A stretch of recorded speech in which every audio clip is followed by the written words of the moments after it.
Hi guys, good morning. కొత్త ఆవకాయ పచ్చడి పెట్టానండి. ముక్కల పచ్చడి, చిన్న ముక్కల పచ్చడి పెట్టాను ఈరోజు.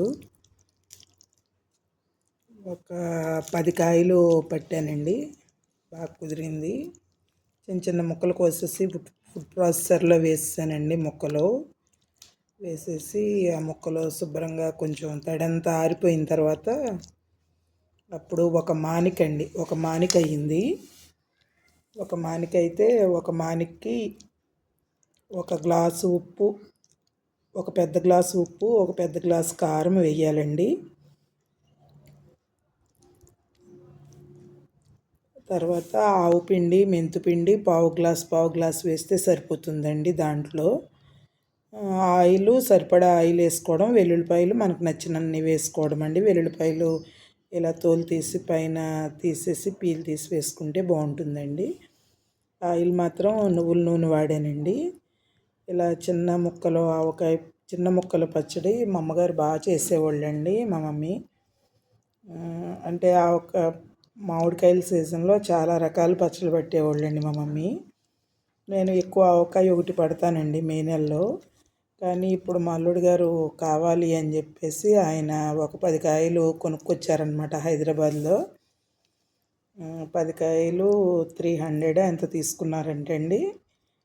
పెద్ద పెద్దగా ఉన్నాయి కానీ ఇంకా టెంక పట్టలేదండి. టెంక పట్టకపోతే ఇంకా అప్పుడు అది అవ్వదు కదా. అందుకని ముక్కలు కట్ చేసి చిన్న చిన్న ముక్కల్లో ఫుడ్ ప్రాసెసర్లో వేసి నైట్ అంతా అలా ఆరబెట్టానండి. ఆరబెట్టి మార్నింగ్ కలిపాను అనమాట. ఉప్పు, కారము, మెంతిపిండి, ఆవు పిండి, ఆయిల్ అండి అన్నీ కలిపేసి మొత్తం ముక్కలకు బాగా పట్టించేసి తర్వాత ఆయిల్ వేసేయాలి. పచ్చి ఆయిలే.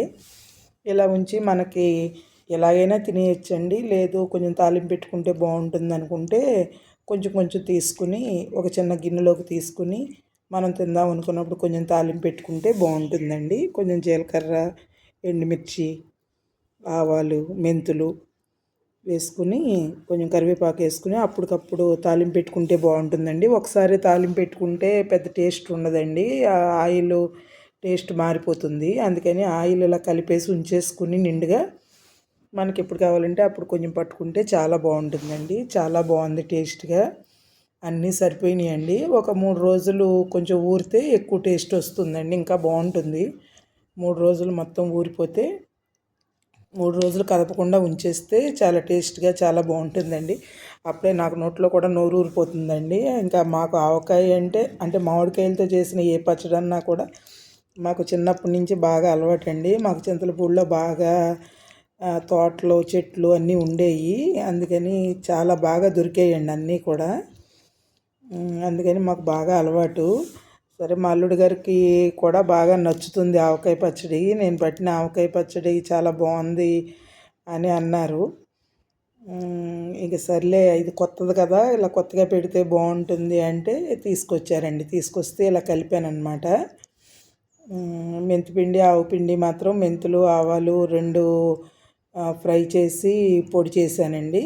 గల్లుప్పు కూడా కొంచెంసేపు ఎండలో పెట్టి అది కూడా మిక్సీ చేసాను. కారము త్రిబుల్ మ్యాంగో కారము రెడీమేడ్ తెప్పించేసానండి. త్రిబుల్ మ్యాంగో కారం తెప్పించేసాను. ఇది నువ్వుల నూనె కలిపానండి. నువ్వుల నూనె ఒక ప్యాకెట్ కలిపాను. ఇంకా పడుతుందండి, ఇంకా వెయ్యాలి. అంటే ముక్కలు నిండుగా ఉండాలండి. ముక్కలు ఎప్పుడైనా కూడా నిండుగా ఉంటేనే పచ్చడి పాడవకుండా ఉంటుందండి. అన్నీ సమానమైన ఉప్పు, కారము సమానమైన ఇంగ్రీడియంట్స్ అండి. మెంతిపిండి, ఆవు పిండి కూడా సమానంగా కలపాలండి. అంటే ఒక మానిక్కి లెక్కండి. ఒక మానిక్కి ఒక పావు గ్లాసు ఉప్పు, ఒక పావు గ్లాసు కారము వేయాలండి మానిక ముక్కలకి. సగం గ్లాసు మెంతిపిండి, సగం గ్లాసు ఆవు పిండి వేయాలండి. వెల్లుల్లిపాయలు మన ఇష్టము. ఆయిల్ ముక్క మునిగే వరకు వేసుకోవాలండి. అంతేనండి. ఇది పచ్చడి ఒక రెసిపీ. చాలా టేస్ట్గా బాగుందండి. చాలా బాగుంది. ఇదండి ఈరోజు మార్నింగ్ లెగిసి ఈ పని పెట్టానమాట. 10 కాయలకి ఇంత పచ్చడి అయ్యిందండి. పర్లేదు, ఒక 2-3 మంత్స్ మళ్ళీ ఆవకాయ పచ్చడి పట్టుకునే వరకు కొంచెం బాగానే వస్తుందండి. కొంచెం కొంచెం వేసుకుంటే బాగానే వస్తుంది. తాలింపు పెట్టుకుంటే ఇంకా బాగుంటుందండి. అయితే తాలింపు ఎప్పుడైనా కూడా ఈ ముక్కల పచ్చడి అయినా ఏదైనా టమాటా కానీ, పండు మిరపకాయలు కానీ, గోంగూర కానీ ఏదైనా కానీ ముందు ఇలా పచ్చడి పట్టేసుకుని ఉంచేసుకుని మనకి ఎప్పుడు కావాలంటే అప్పుడు ఒక గిన్నెలో తీసుకుని ఓ 2, 3 రోజులకి తాలింపు పెట్టుకుంటే బాగుంటుందండి. ఒకసారే తాలింపు పెట్టుకోవడం కంటే అలా తాలింపు పెట్టుకుంటే బాగుంటుందన్నమాట. ఓకే ఫ్రెండ్స్, ఇదండి ఈరోజు మామిడికాయ చిన్న ముక్కల పచ్చడి అండి. దీన్ని తొక్కుడు పచ్చడి అని కూడా అంటారండి. మామిడికాయల తొక్కుడు పచ్చడి అని కూడా అంటారండి. ఒకసారి మీరు కూడా ట్రై చేయండి, చాలా బాగుంటుంది. టేస్ట్గా చాలా బాగుంటుందండి. వెల్లుల్లిపాయలు కూడా కొంచెం ఎక్కువ వేసుకుంటే బాగుంటుంది. ఒలుచుకుని వేసుకోవాలండి. కొన్ని కొన్ని మిక్సీ చేసుకుని వేసుకోవాలి. మెంతులు కూడా పిండితో పాటు ఒక గుప్పెడు మెంతులు కూడా వేసుకుంటే బాగుంటుందండి. మంచిది కూడా కదా మెంతులు, అందుకని అది కూడా వేసుకుంటే బాగుంటుంది. తాలింపు వేసుకునేటప్పుడు మాత్రం కొంచెం హింగు కూడా వేసుకుంటే బాగుంటుందండి. హింగు కూడా వేసుకుంటే మనకి టేస్ట్ బాగుంటుంది. ఇంగువ అండి, హింగ్ అంటే ఇంగు కూడా వేసుకుంటే బాగుంటుందండి. తాలింపు పెట్టుకునేటప్పుడు ఎండుమిరపకాయలను, జీలకర్ర, మెంతులు, కరివేపాకు, కొంచెం ఇంగువ వేసుకుని తాలింపు పెట్టుకుంటే చాలా బాగుంటుందండి. అది 2-3 రోజులకి వాడుకుంటే టేస్ట్గా ఉంటుందండి. మళ్ళీ కావాలంటే మళ్ళీ పెట్టుకోవడమే. అదండి ఈరోజు నేను ముక్కల పచ్చడి, తొక్కుడు పచ్చడి రెసిపీ ఇదండి. ఓకే గైస్, హాయ్ హాయ్ అండి. ఎలా ఉంది నా పచ్చడి రెసిపీ? ఒకసారి ట్రై చేయండి. సీజన్లోనే దొరుకుతాయి కాబట్టి ఒకసారి ట్రై చేస్తే బాగుంటుందండి. Okay guys, bye, thank you.